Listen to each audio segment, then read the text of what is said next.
Radha Madhava Kunja Bihari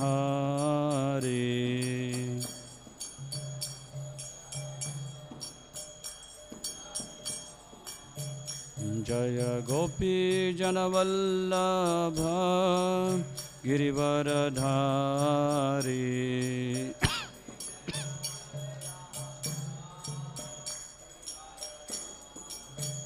Jaya Gopi Janavallabha Girivaradhari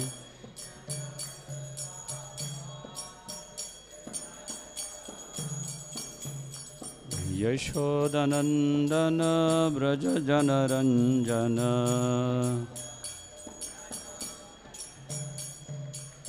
Yashodanandana Braja Janaranjana Yashodanandana Braja Janaranjana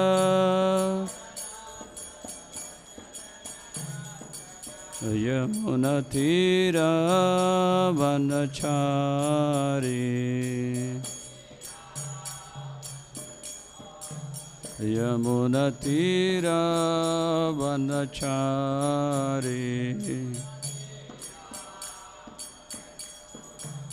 Yamunatira Vanachari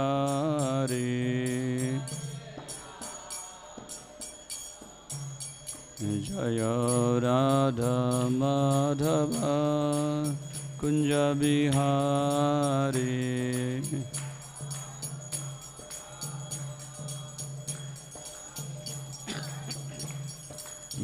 Radha Madhava Kunja Bihari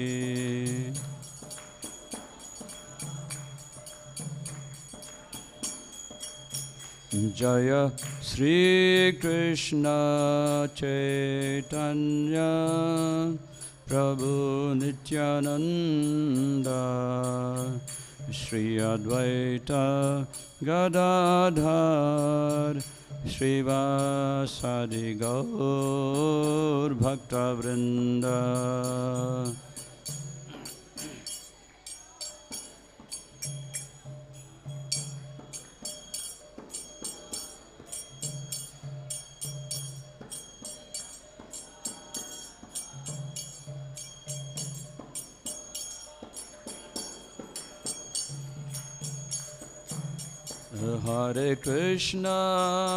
Hare Krishna, Krishna Krishna, Hare Hare, Hare Rama,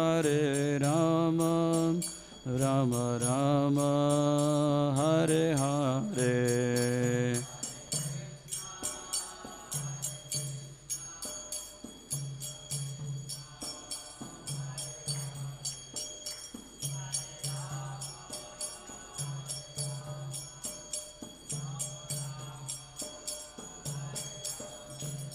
Hare Krishna, Krishna Krishna, Hare Hare, Hare Rama,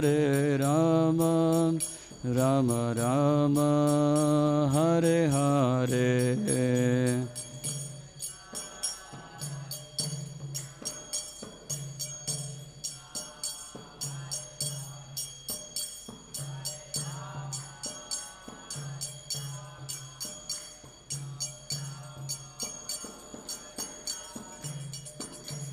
Hare Krishna, Krishna Krishna, Hare Hare, Hare Ram, Ram Ram, Hare Hare.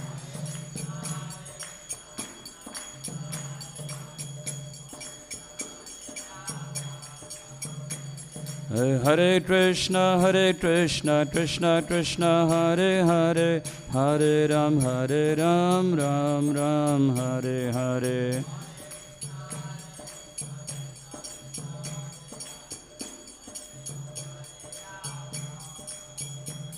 Hare Krishna, Krishna Krishna, Hare Hare, Hare Ram, Ram Ram, Hare Hare.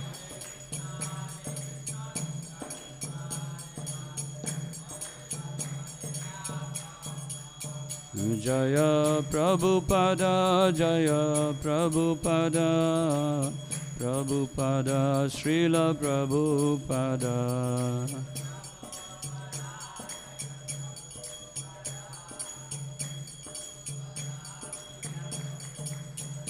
Prabhupada Prabhupada Prabhupada जय जय प्रभुपाद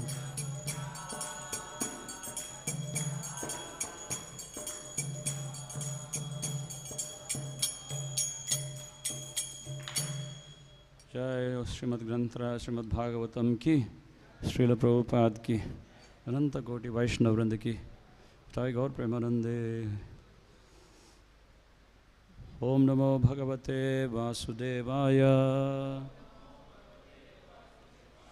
ओम नमो भगवते वासुदेवाय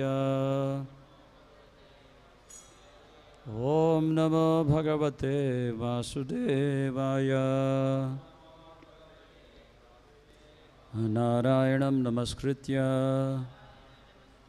नरं चैव नरोत्तमं देवीं सरस्वतीं व्यासं ततो जयमुदीरयेत्। नष्टप्रायेषु भद्रेषु नित्यं भागवतसेवया भागवती उत्तमश्लोके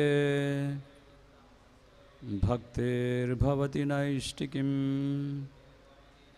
कृष्णाय वासुदेवाय देवकी नंदनाय च नंदगोपकुमाराय गोविंदाय नमो नमः। Hare Krishna. Srimad Bhagavatam canto 3 chapter 1 text number 19। ఇది చిన్న పర్పట్ ఉంది, సో ఇంగ్లీష్ మరి తెలుగులో కూడా చదువుతాం.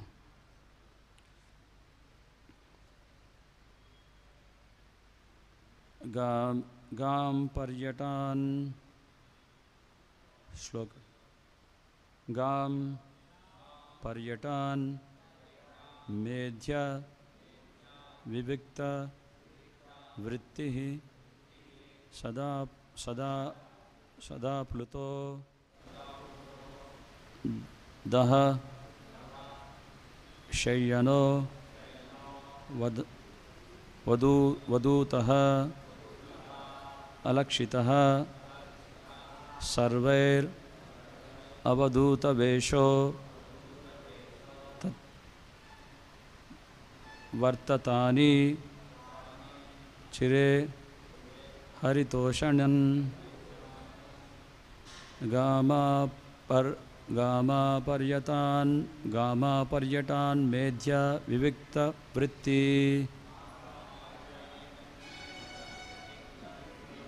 गाम पर्यटान् मेध्य विविक्त वृत्ति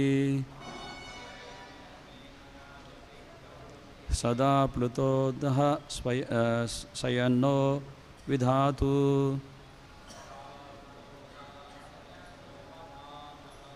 सदा प्लुतोदः शय्यनो वधातः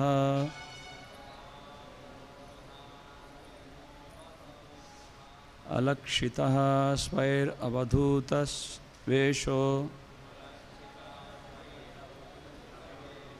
अलक्षितः स्वैरवधूतवेषो वृत्तानि चैर्हरितोषणा वृत्तानि चैर्हरितोषणै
So what meaning?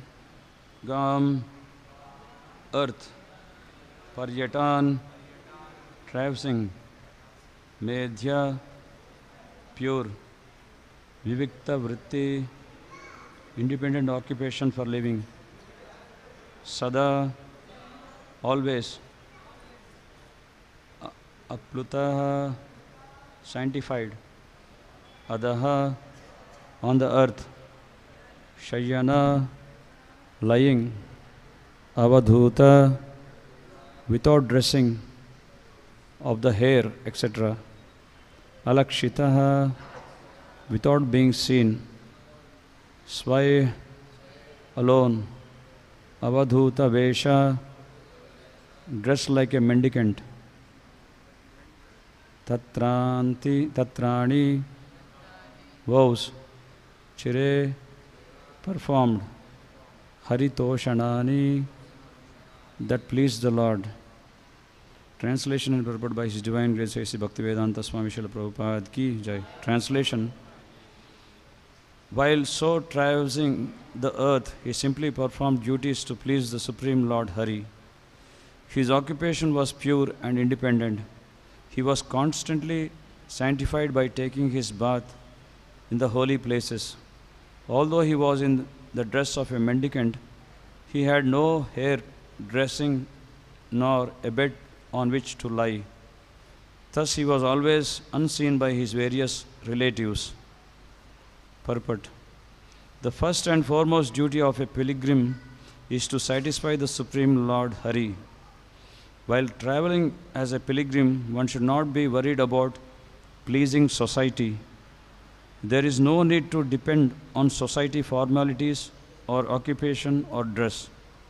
One should remain always absorbed in function of pleasing the Lord. Thus, sanctified by the thought and action, one must be able to realize the Supreme Lord by process of pilgrim's journey.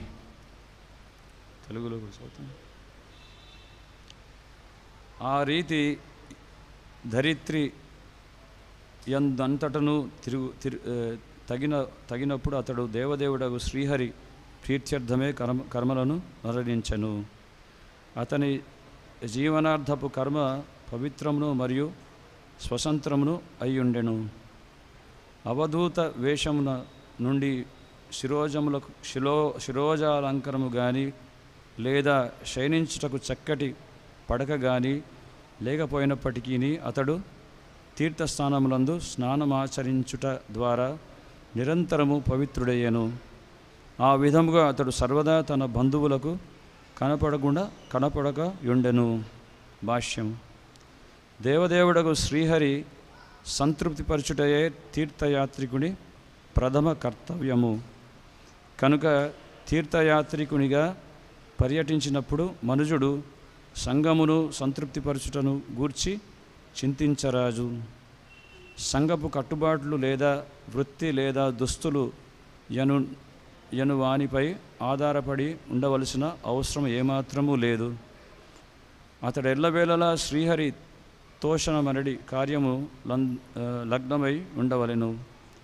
ఆ విధముగా ఆలోచన మరియు కర్మచే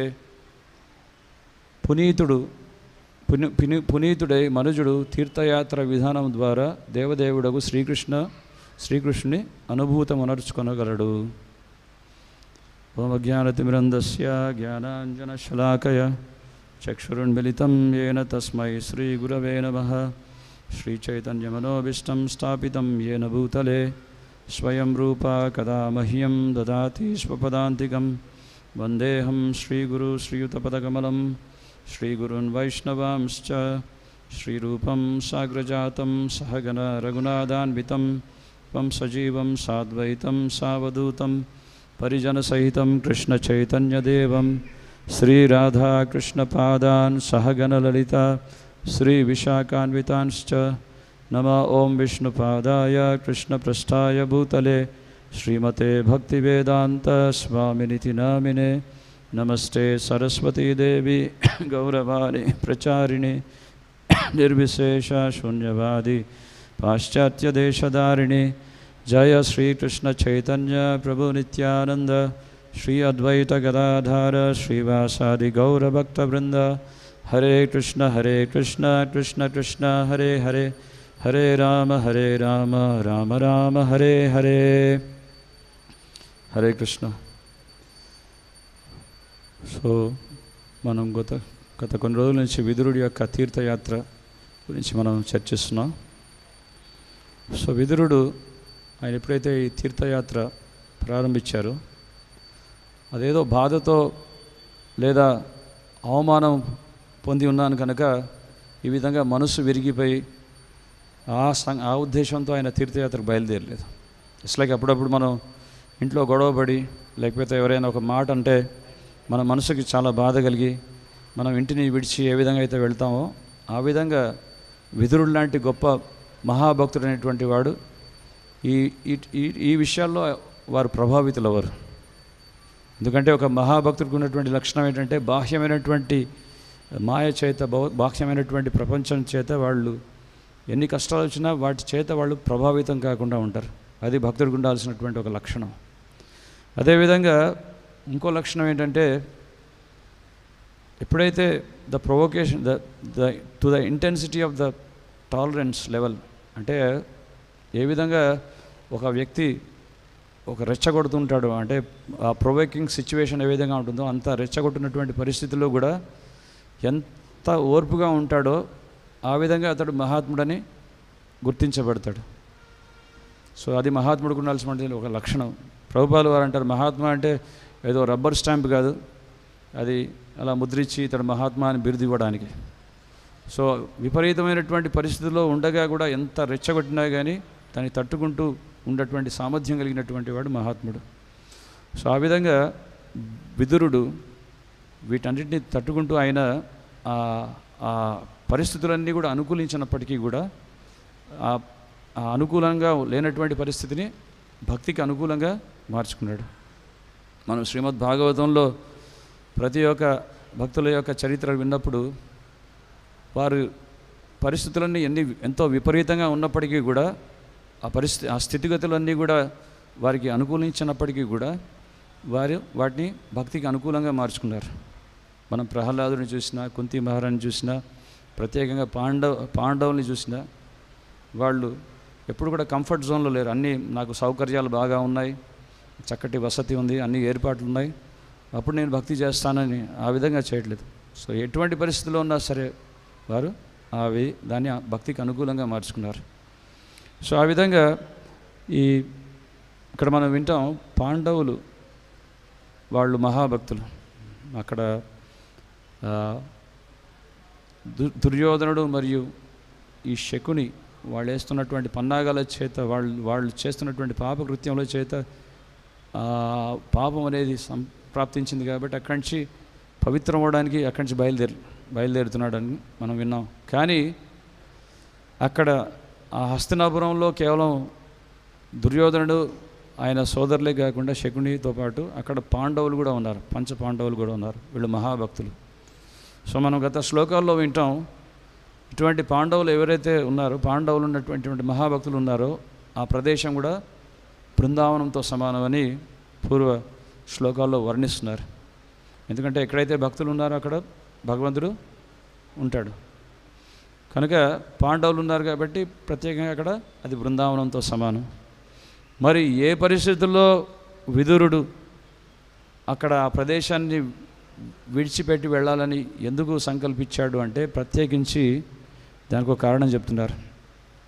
అదేదో అక్కడ misunderstandings జరిగినాయి, లేకపోతే ఏవో మాటలు అనుకొని ఆ విధంగా అలిగి లేకపోతే వెళ్ళినటువంటి పరిస్థితి కాదు అక్కడ.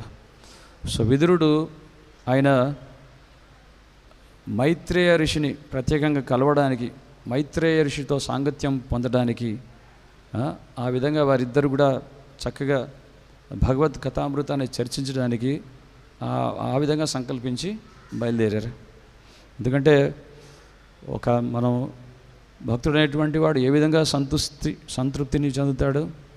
మచ్చిత్త మద్గత ప్రాణ బోధయంత పరస్పరం కథయంతశ్చ మాం నిత్య తుష్టించ రమంచ. అంటే సంతుష్టి అనేది, ఆ దివ్యానందం యొక్క అనుభూతి అనేది ఏ విధంగా పొందుతాడు భక్తుడు? ఒక భక్తుడితో భగవంతుడి గురించి చర్చిస్తూ అందులో దివ్యమైనటువంటి ఆనందాన్ని, తన్మయత్వాన్ని పొందుతాడు. సో అటువంటి అవకాశాన్ని చేజిక్కించుకోవడానికి ఆ విదురుడు అక్కడి నుంచి బయలుదేరారు మైత్రేయ ఋషిని కలవడానికి. సో ఎక్కడైనా ఒక పుణ్యక్షేత్రానికి మనం సందర్శించినప్పుడు ఆ పుణ్యక్షేత్రాల్లో ఉన్నటువంటి స్థల పురాణ ఆధారంగా అక్కడ స్వామిని అర్చించడం, సేవించడం జరుగుతుంది. సో ప్రతి పుణ్యక్షేత్రానికి మనం సందర్శించడానికి వెళ్ళినప్పుడు ఉదాహరణకి బృందావనం వెళ్తాం. సో బృందావనం అనేటువంటి యాత్ర ఎప్పుడు సంపూర్ణమవుతుంది? బృందావనంలో శ్రీకృష్ణ భగవానుడు ఆ గోచరణ భూమిలో గోవులతో పాటు సంచరించి ఉన్నాడు. సో భగవంతుడి యొక్క పాద ముద్రికలు ప్రతి అడుగడుగున బృందావనంలో, ప్రతి ఒక్క ప్రాంగణంలో, ప్రతి చోట, ఎవ్రీ నూక్ అండ్ కార్నర్ భగవంతుడి యొక్క పాద ముద్రికలు ఉన్నాయి.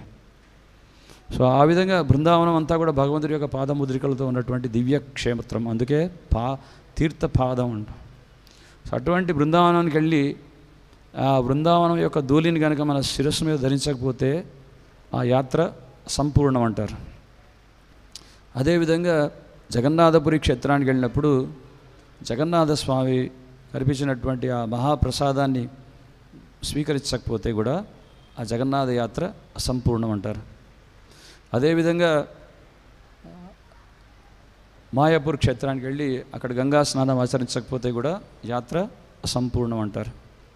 కానీ ఈ మూడింటికంటే అతి ముఖ్యమైనటువంటి విషయం ఒకటి ఉంది. ఎప్పుడైతే తీర్థయాత్రలు మనం సందర్శిస్తామో అక్కడ స్థానికంగా ఉన్నటువంటి జయ శ్రీ శ్రీ రాధా గోవింద అష్టసఖీ బృందకి జయ. హరే కృష్ణ కృష్ణ కృష్ణ హరే హరే, హరే రామ రామ రామ హరే హరే, హరే కృష్ణ కృష్ణ కృష్ణ హరే హరే, హరే రామ రామ రామ హరే హరే.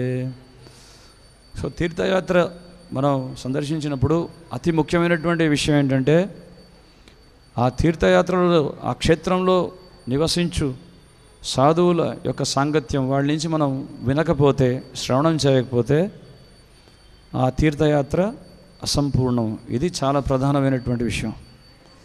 సో అందుకే మనం తీర్థయాత్రలకు వెళ్ళినప్పుడు తప్పకుండా సాధువుల యొక్క సాంగత్యం పొందడానికి అవకాశాన్ని తీసుకోవాలి.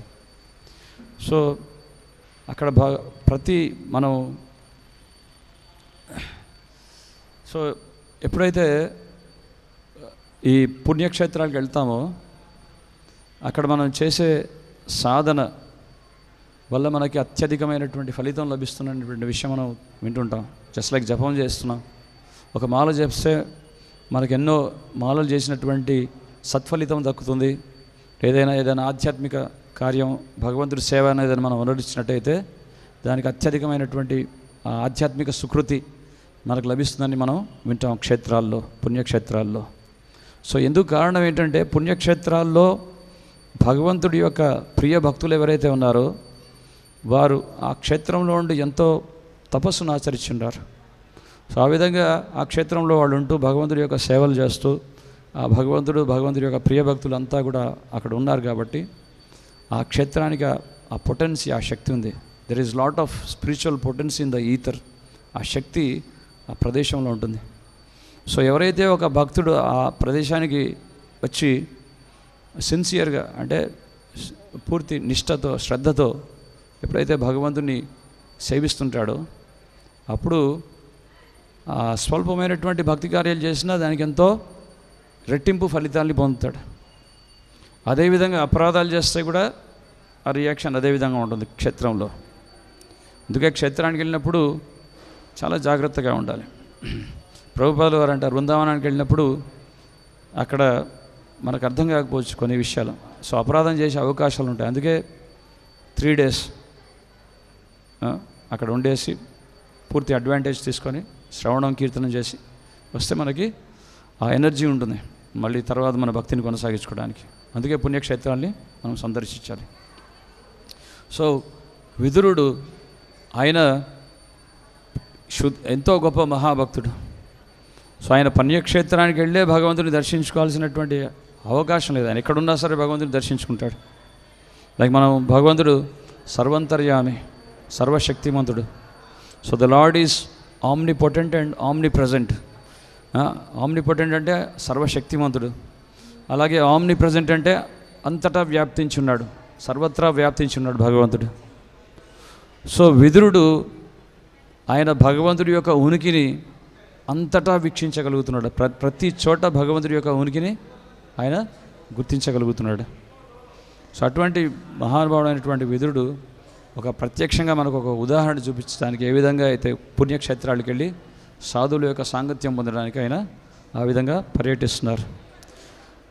సో ఇక్కడ మనం గతంలో విన్నటువంటి శ్లోకాల్లో ఆ విదురుడు దాన్ని, ఆ అవమానాన్ని, అపమానాన్ని ఏ విధంగా స్వీకరించాడనేటువంటి విషయాన్ని కూడా మనకి స్పష్టంగా అర్థమవుతుంది.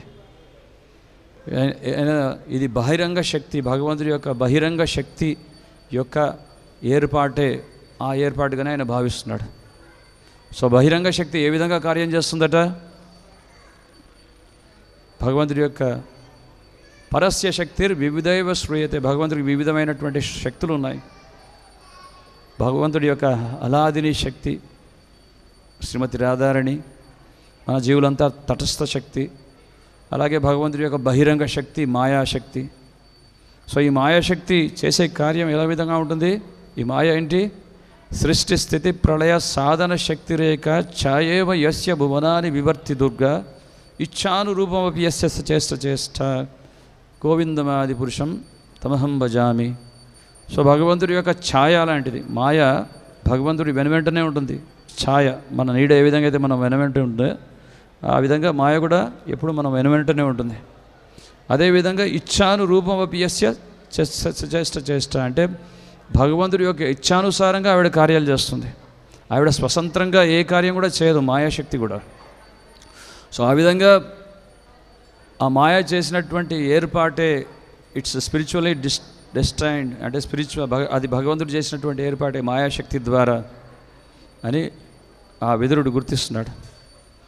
మాయాశక్తి దుర్యోధనుడి మీద ప్రభావం చూపిస్తూ ఆయన ఆ విధంగా అపరాధాలు చేసేటటువంటి పరిస్థితి, ఆ విధంగా ఆయన యొక్క పతనాన్ని ఆయనే కొని తెచ్చుకున్నటువంటి విధంగా మహామాయ ఆయన మీద ప్రభావం చూపిస్తుంది.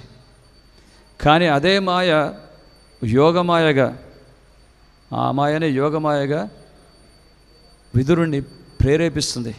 ఇక నీవు ఇక్కడి నుంచి బయలుదేరి పుణ్యక్షేత్రాలని సందర్శించు అని ఆ యోగమాయ విదురుడికి ప్రేరేపణిస్తుంది. సో మాయాశక్తి ఎప్పుడైతే బద్ధజీవులు ఉంటారో బద్ధావస్థలో ఆ విధంగా వాళ్ళని సరిదిద్దడానికి, వాళ్ళని క్రమశిక్షణలో పెట్టడానికి మహామాయగా ప్రభావం చూపిస్తుంది. అదేవిధంగా ఆ యోగమాయగా ఒక భక్తుడికి సహకారాన్ని అందిస్తుంది. సో ఇక్కడ విదురు యొక్క ప్రస్తావనలో మనం వింటాం, ఆ యోగమాయానికి సహకారం ఇస్తుంది. సో ఈరోజు చదివినటువంటి ఈ శ్లోకంలో మనం వింటాం, మనం ఎప్పుడైతే పుణ్యక్షేత్రానికి వెళ్తామో అక్కడ పుణ్యక్షేత్రాన్ని సందర్శించడంలో ముఖ్య ఉద్దేశం ఏంటి? సంసిద్ధిర్ హరితోషణం. ఇక్కడ ఆ విషయం చెప్తున్నారు ప్రభుపాదుల వారి తాత్పర్యంలో. హరితోషణం అంటే హరి యొక్క సంతృప్తి కోసం. సో పర్యటాన్ గామ్ అంటే ధరిత్రి, పర్యటం అంటే పర్యటించడం. మనం ఏ విధంగా అయితే ఉదయాన్నే దర్శన హారతిలో పరిక్రమ చేస్తాము, మందిరం చుట్టూ పరిక్రమ చేస్తాము, అదేవిధంగా విదురుడు ఏం చేస్తున్నాడు? ఈ ధరిత్రి అంతటా పర్యటిస్తున్నాడు. ఎందుకు ధరిత్రి అంతా పర్యటించాల్సినటువంటి అవసరం ఏముంది? ఎందుకంటే ధరిత్రి అంతటా కూడా ఈ పుణ్యక్షేత్రాలంతటా వ్యాప్తి చెంది ఉన్నాయి. పుణ్యక్షేత్రాలు అంటే కేవలం మనం ఉంటున్నటువంటి ఈ భారతదేశంలోనే ఉందా పుణ్యక్షేత్రం? పుణ్యక్షేత్రాలు just like for example Narasimhaswamy యొక్క క్షేత్రం, ఈవెన్ పాకిస్తాన్లో కూడా ఉందంట నరసింహస్వామి చేసినటువంటి లీలాస్థలాలు. సో ఒకప్పుడు భారతం అంటే మొత్తం భారతఖండం. సో ఆ విధంగా ధరిత్రి అంతా పర్యటిస్తున్నాడంటే మొత్తం భూమండలం అంతా పర్యటిస్తున్నాడు, అన్ని పుణ్యక్షేత్రాల్ని సందర్శిస్తున్నాడు. సో జనరలీ భక్తుల్లో 2 తరగతులకు చెందినటువంటి వాడు ఉంటారు. ఒకరేమో భజనానంది, రెండోవారు గోష్ఠానంది. సో భజనానంది అనేటువంటి వారు ఒక ప్రాంతంలో, ఒక ప్రదేశంలో ఉంటూ ఆయన నిరంతరం భగవంతుడి యొక్క భజనలో పూర్తిగా తన్మయత్వంతో పరిపూర్ణంగా నిమగ్నమై ఉంటాడు. అతన్ని భజనానంది అన్నారు. ఇక గోష్ఠానంది అనేటువంటి వారు అంతటా సంచరిస్తూ ఆ విధంగా భగవంతుడి యొక్క గుణగణాలని కీర్తిస్తూ భగవంతుడి యొక్క గుణగణాలని సర్వత్రా వ్యాప్తి చేస్తుంటారు. సో ఆ విధంగా ప్రచార కార్యక్రమంలో నిమగ్నమై ఉంటారు. సో ఆ విధంగా ఇటువంటి ఈ గోష్ఠానంది లాంటి వాళ్ళు నడిచేటటువంటి తీర్థ క్షేత్రాలు లాంటి వారు. సో ఎందుకు ఈవెన్ వాళ్ళు తీర్థక్షేత్రాలకు వెళ్ళినప్పటికీ కూడా వాళ్ళ యొక్క ప్రభావం చేత ఆ ప్రదేశాన్ని పవిత్రం చేస్తారు. వాళ్ళ యొక్క ప్రభావం చేత ఆ ప్రదేశాన్ని పవిత్రం చేస్తారు. మనకు ఆ భాగవతంలో విషయం చెప్తున్నారు. భవద్విధా భాగవత తీర్థభూత స్వయం విభో తీర్థి కుర్వంతి తీర్థాని స్వాంతస్తేన గదభృత.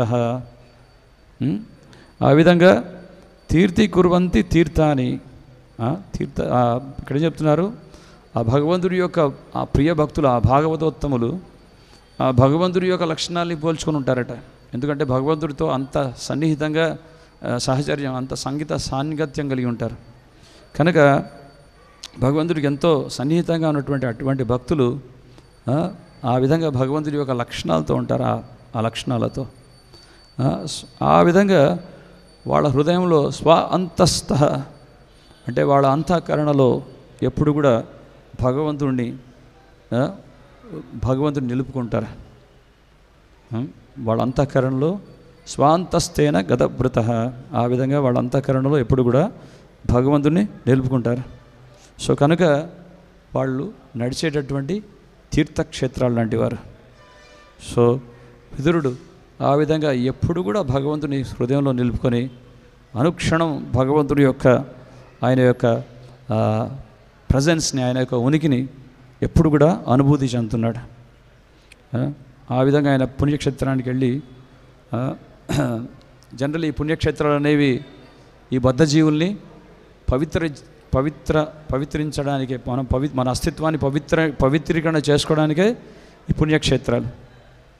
జీవితకాలంలో మనం ఎన్ని పాపాలు చేశామో, ఎన్ని పుణ్యాలు చేసామో మనం వాటిని లెక్కించలేము. తెలిసో తెలియకో మనం ఎవరి పట్లనో అపరాధం చేసి ఉండవచ్చు, లేకపోతే ఏవో పాపాలు చేసి ఉండవచ్చు. కానీ జీవితం యొక్క అంతిమ సమయంలో మన సనాతన సాంప్రదాయంలో ఉన్నటువంటి విధంగా ప్రాయశ్చిత్తం అనేది ఒకటి ఉంది. సో ఈ ప్రాయశ్చిత్తం అనేది తప్పనిసరిగా అందరూ చేసుకోవాలి. సో ప్రాయశ్చిత్తం చేసుకోవడానికి మనకి అవకాశం, పుణ్యక్షేత్రాలు అనేవి మనం ప్రాయశ్చిత్తం చేసుకోవడానికి అవకాశం, మన పాపాల్ని ప్రక్షాళన చేసుకోవడానికి ఇవి ఒక భగవంతుడు ఏర్పాటు చేసినటువంటి గొప్ప అవకాశం. సో ఈ పుణ్యక్షేత్రాలని మనం సందర్శించినప్పుడు ఎంత బద్ధస్థితిలో, ఎంత పాపాత్ముడైనా సరే అతడి యొక్క అస్తిత్వాన్ని తను పవిత్రీకరణ చేసుకోవచ్చు.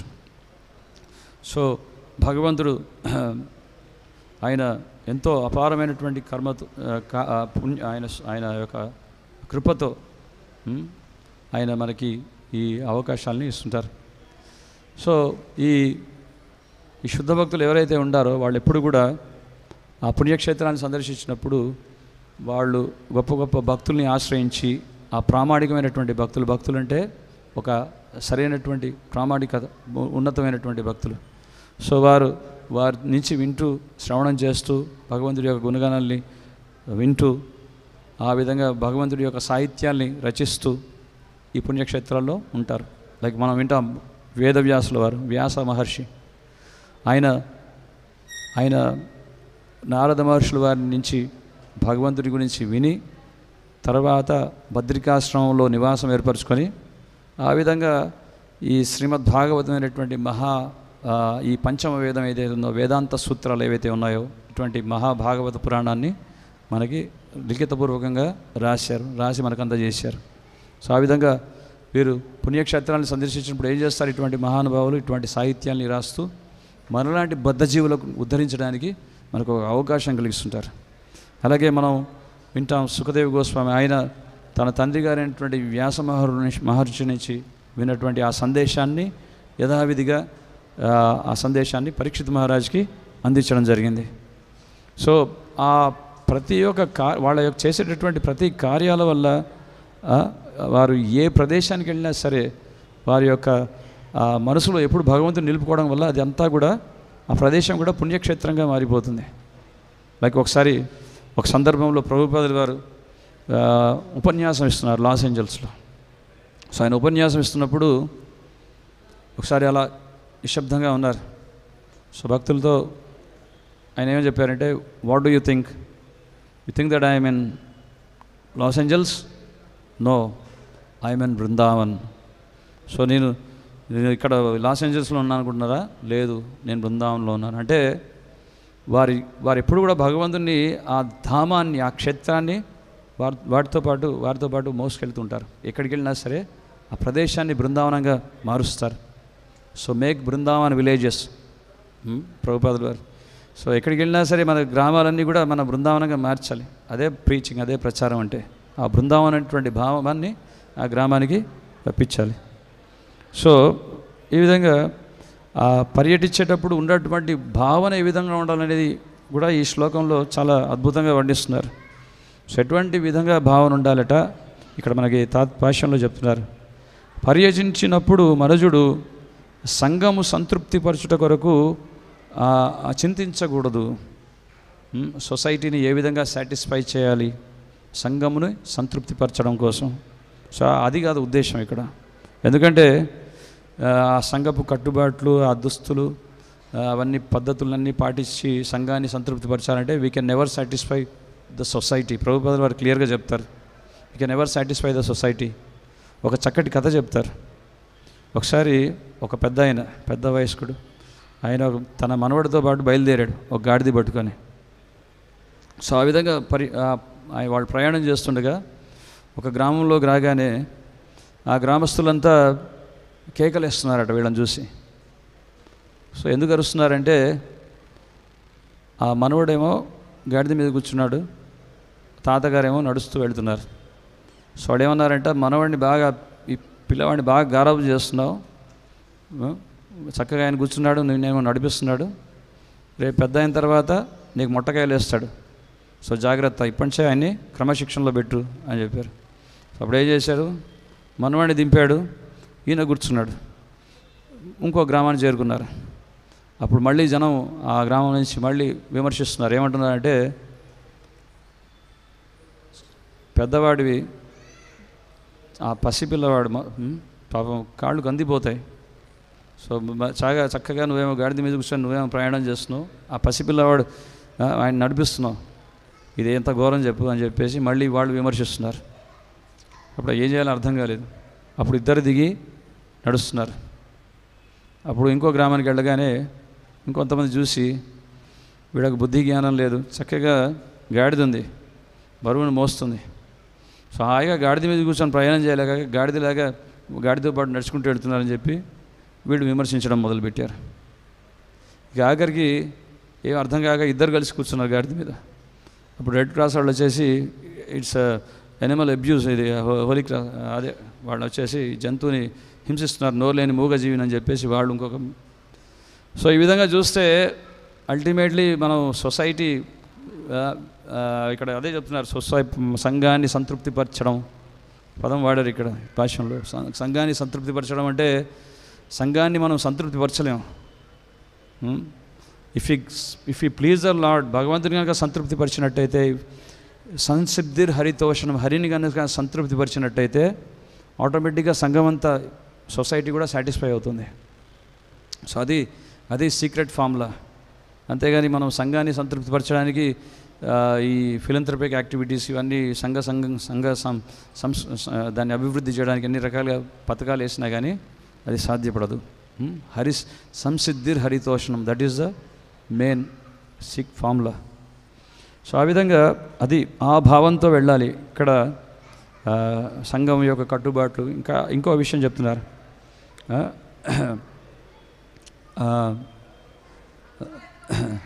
సో ఈ మనకున్నటువంటి, మనం ఏ వృత్తిలో ఉన్నా సరే, లైక్ ఇక్కడ సంసిద్ధిర్ హరితోషణం అనే పదానికి ముందు అత పుంభిర్ ద్విజశ్రేష్ఠ వర్ణాశ్రమ విభాగస స్వానుస్థితస్య ధర్మస్య సంసిద్ధిర్ హరితోషణం. అత పుంభిర్ ద్విజశ్రేష్ఠ అంటే బ్రాహ్మణులలో శ్రేష్ఠుడైనటువంటి వాడ. ఈ వర్ణాశ్రమ వ్యవస్థ అనేది మనం వద్దనుకున్న ఆల్రెడీ ఉంది సమాజంలో. లైక్ ప్రభుపాదులు వారు అంటారు, ఈ విభాగాలనేవి ఉన్నాయి, మనకు వర్ణాశ్రమం వద్దంటే ఆల్రెడీ ఈ విభాగాలు ఉన్నాయి.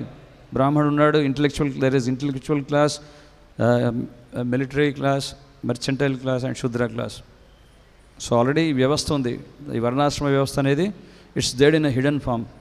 కానీ ఎప్పుడైతే సంసిద్ధిర్ హరితోషణం అంటే భగవంతుడి యొక్క అన్ని వర్ణాలు, ఏ వర్ణంలో ఉన్నా, ఏ ఆశ్రమంలో ఉన్నా సరే, అన్ని వర్ణాలు, అన్ని ఆశ్రమాల తరగతికి చెందినటువంటి వాళ్ళు వారి వారి గుణ కర్మానుసారంగా భగవంతుడి యొక్క సంతృప్తి కోసం చేస్తే అదే దైవీ వర్ణాశ్రమ విధానం. దాన్నే సంసిద్ధిర్ హరితోషం అన్నారు. సో ఆ విధంగా దానికోసం పాటుపడాలి. హరి యొక్క సంతృప్తి కోసం ప్రతి ఒక్కరు కూడా వారు ఏ పరిస్థితిలో ఉన్నా సరే ఆ ముఖ్య ఉద్దేశాన్ని ఎప్పుడు కూడా మర్చిపోకూడదు. సో ఇక్కడ తర్వాత ఇంకో విషయాన్ని కూడా చెప్తున్నారు. తీర్థక్షేత్రాన్ని సందర్శించినప్పుడు మనం ఈ యొక్క అస్తిత్వాన్ని పవిత్రీకరణ చేసుకోవడం కోసం తీర్థ స్నానాన్ని ఆచరించుట. సో ఒక విదురుడు ఆయన తీర్థ స్నానం నందు స్నానం ఆచరించడం ద్వారా నిరంతరము పవిత్రుడయ్యాను. సో ఒక క్షేత్రానికి వెళ్ళినప్పుడు స్నానం ఆచరించేటటువంటి విధి విధానాలు ఎన్నో ఉన్నాయి. జస్ట్ లైక్ రీసెంట్గా మనం బాలాజీ దర్శనానికి వెళ్ళినప్పుడు పుష్కరిణిలో స్నానం చేయడానికి వెళ్ళాం. ఎందుకంటే పుష్కరిణి యొక్క జలంతో భగవంతుడికి అభిషేకం చేస్తారు. అది పుణ్యతీర్థం, అది పుష్కరిణి. సో ఒక సంఘటన చూడగానే చాలా ఆశ్చర్యం అనిపించింది నాకు. ఆ స్నానం చేయడానికి కూర్చొని అక్కడ గాయత్రి అక్కడ జపిద్దాం అనుకునేసరికి ఒక వ్యక్తి దాంట్లో అమాంతంగా దూకాడు. దూకి అదొక స్విమ్మింగ్ పూల్ లాగా కాళ్ళు గట్టిగా కొడుతూ ఈత కొడుతున్నాడు. ఆయన కాళ్ళు కొడుతూ ఉంటే అది ఎలా అనిపించిందంటే అవన్నీ మొత్తం వచ్చి అక్కడ మీద చిల్లుతున్నాయి. సో అది పద్ధతి కాదు. అది ఒక స్పోర్టివ్ స్పిరిట్ తోటి పుణ్య నదుల్లో ప్రవేశించకూడదు. సో పుణ్యతీర్థాల్లో ప్రవేశించేటప్పుడు మొట్టమొదట ఆ పుణ్య నదికి నమస్కారం అనేది అర్పించి, తర్వాత ఆ పుణ్యజలాన్ని శిరస్సు మీద ధారణ చేసి అప్పుడు పాదాన్ని ఆ నదిలోకి మనం మన శరీరంతో ఆ నదిలోకి దిగాలి. అంతేగాని డైరెక్ట్గా పాదాన్ని కూడా మోపకూడదు పుణ్య నదిలో. ఇప్పుడు కొంచెం కట్టడి చేశారు, కానీ లేకపోతే ఆ పుణ్య నదుల్లో ఎంత కాలుష్యం చేసేవాళ్ళు. ఆ సబ్బులు కానీ, ఆ షాంపూ పొట్లాలు కానీ ఇవన్నీ కూడా వేసేసి, ప్లాస్టిక్ అంతా వేసేసి మొత్తం కాలుష్యం చేశారు. నేను ప్రవచనంలో ప్రభు కూడా చెప్తున్నారు. సో ఆ పుణ్య నదుల్లో యమునా నదిలో ఈ మథురా రిఫైనరీస్ అని మొత్తం ఆ సూయేజ్, ఆ వేస్ట్ మెటీరియల్ అంతా కూడా యమునాలకు పంపించేస్తున్నారు. సో ఆ పవిత్ర జలాలు, దాని పవిత్రత ఎంత ఎంత అపచారం అది చెప్పండి. అటువంటి పవిత్రమైనటువంటి పుణ్యతీర్థాల్లో మొత్తం చెత్త చెదరం వేసి దాన్ని కలుషితం చేస్తున్నారు. ఇప్పుడు ఇంతకాలం తర్వాత ఇప్పుడు తిరుపతి వాళ్ళు, తిరుమల తిరుపతి దేవస్థానం వాళ్ళు ఒక కొత్త ప్రణాళిక తీసుకొచ్చారు. ఏంటి? No plastic zone. సో పుణ్యక్షేత్రానికి వెళ్తే ఇప్పుడు ప్లాస్టిక్ లేదని నియమ నిబంధనలు పెట్టారు. సో ఇది చాలా మంచిది. అసలు పుణ్యక్షేత్రాన్ని దీన్ని రక్షించడం, కాపాడడం అవుతుంది ఇది. సో ఆ విధంగా పుణ్యతీర్థాల్లో స్నానం ఆచరించడం అంటే ఇది సయైవ గోకర, అంటే ఏదో పుణ్యక్షేత్రానికి వెళ్ళిన మొక్కుబడిగా పుణ్యనదిలో స్నానం ఆచరించడం, నా పాపాలను కడిగేసుకున్నాను, తర్వాత బయటకు వచ్చినాక మళ్ళీ కొత్త పాపాలు మొదలు పెడదామని కాదు ఇక్కడ భావన.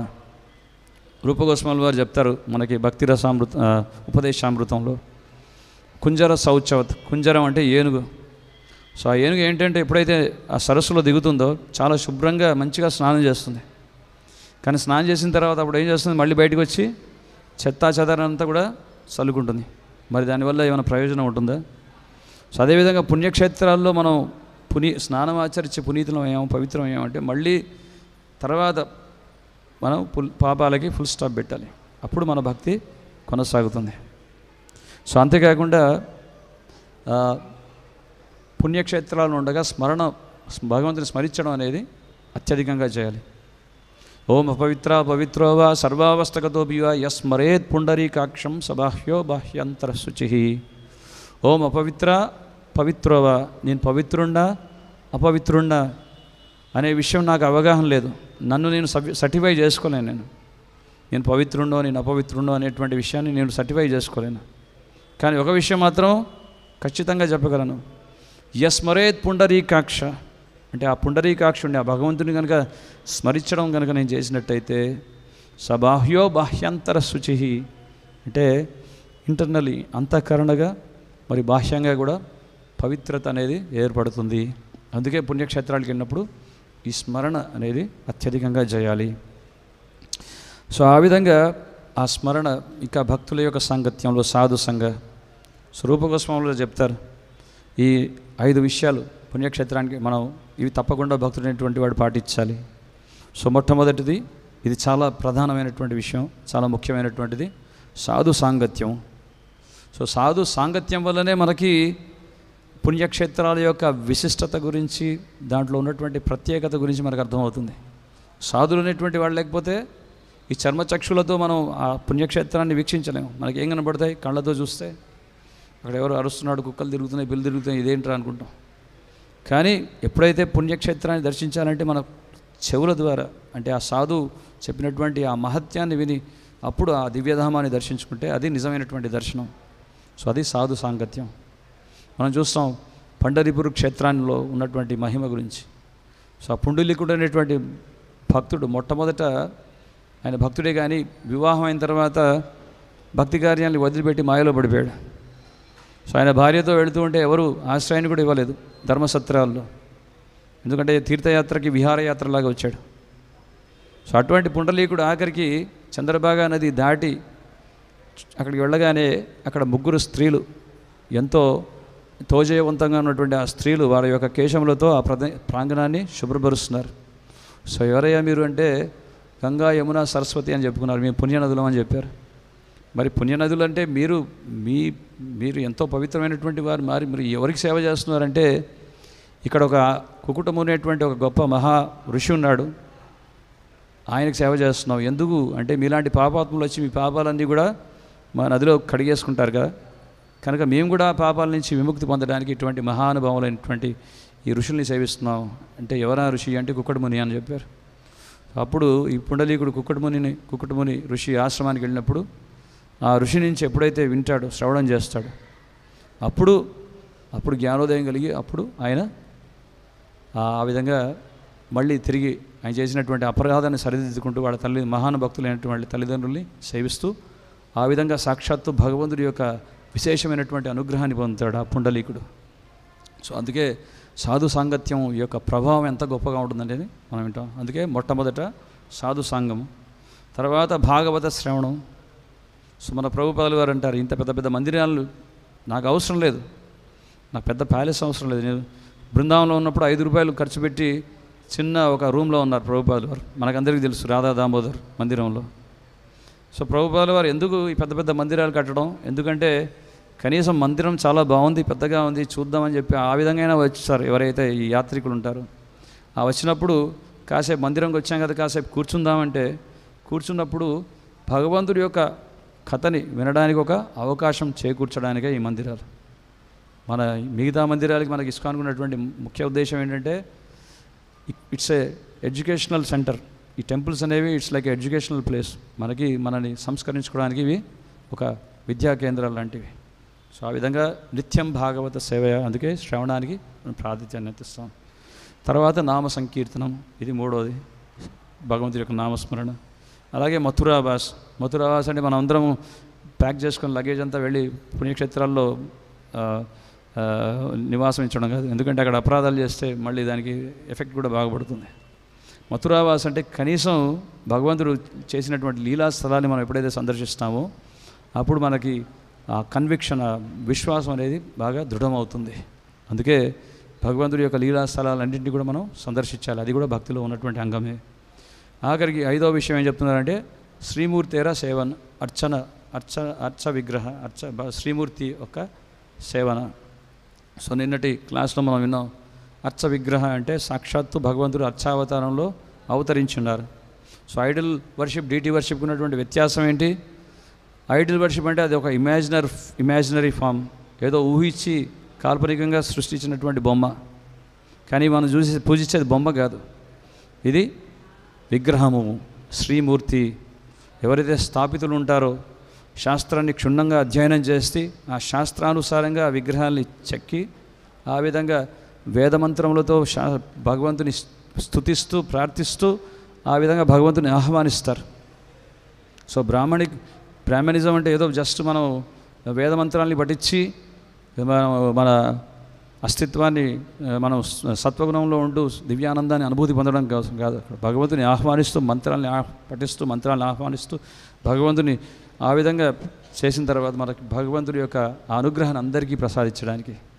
సో ప్రభుపాదులు వారు అంటారు, the lord is so merciful, he has manifested in the form of అర్చావతార just to receive our offerings.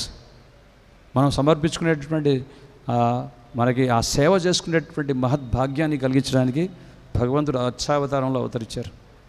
అంటే భగవంతుడు అవతరించి ఉన్నారు ఇక్కడ.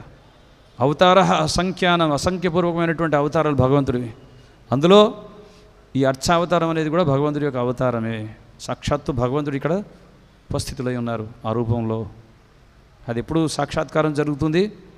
ఏ యథామాం ప్రపద్యంతే తాం సతైవ భజామ్యహం.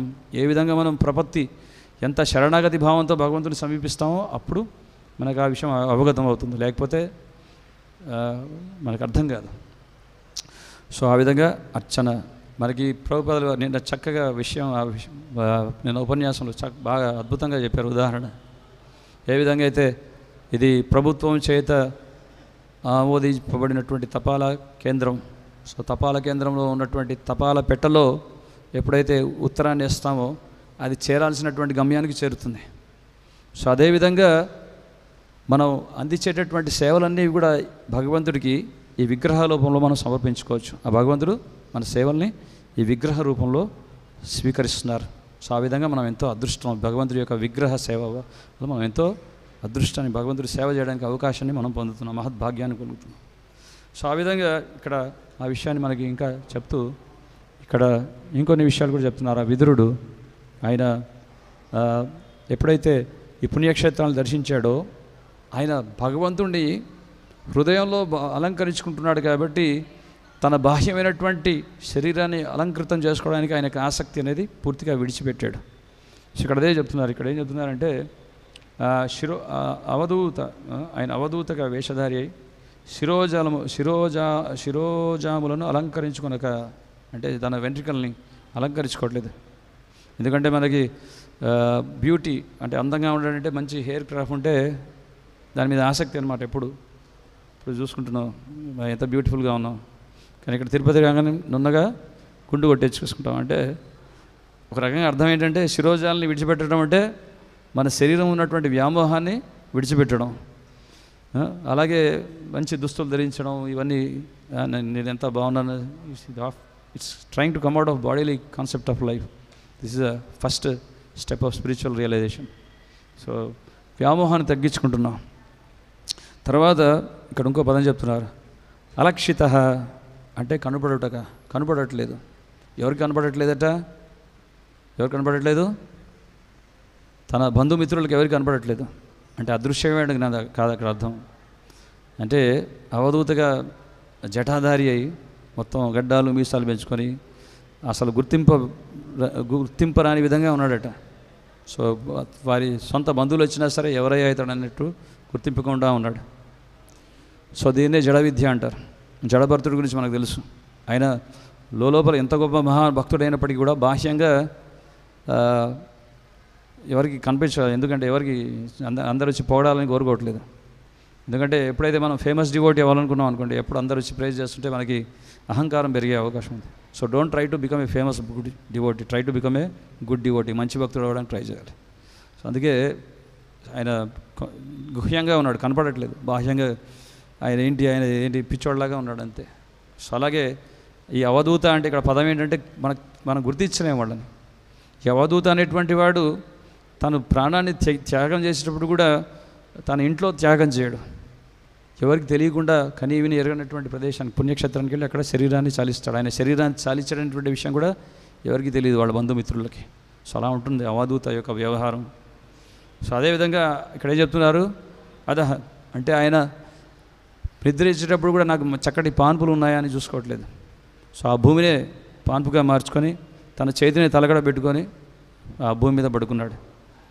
మనం పూర్తి పుణ్యక్షేత్రాలకు వెళ్ళినప్పుడు ఏసీ రూమ్ బుక్ అయిందా, పక్కన నా బట్టలు ఉతకడానికి ఒక లాండ్రీ వాడు ఉన్నాడా, పక్కన మంచి రెస్టారెంట్ ఉందా భోజనం చేయడానికి, ఇవన్నీ ప్రణాళికలు వేసుకొని వెళ్తాం. కానీ ఏమీ ప్రణాళికలు లేవు అక్కడ. Just completely detached. పాండవులు కూడా ఈ హస్తినాపురాన్ని ఏరేటటువంటి పాండవులు కూడా, యుధిష్ఠిర మహారాజ్, ఈ మొత్తం కురుక్షేత్ర యుద్ధం అంతా కూడా దేనికోసం జరిగింది?